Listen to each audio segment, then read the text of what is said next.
90 দশকের চিত্রনায়ক সোহেল চৌধুরী হত্যাকাণ্ডের ঘটনায় করা মামলায় আজিজ মোহাম্মদ ভাই সহ 3 জনের যাবজ্জীবন কারাদণ্ডের আদেশ দিয়েছেন আদালত। মামলায় 6 জনকে খালাস দেওয়া হয়েছে।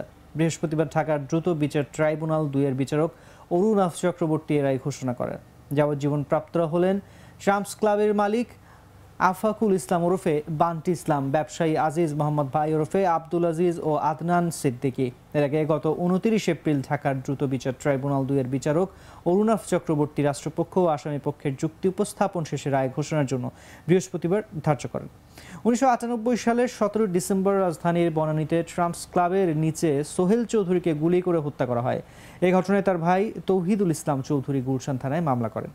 সোহেল চৌধুরী নিহত হওয়ার পরপরই এই হত্যাকাণ্ডে চলচ্চিত্র প্রযোজক ও ব্যবসায়ী আজিজ মোহাম্মদ ভাইয়ের সম্পৃক্ততার অভিযোগ ওঠে।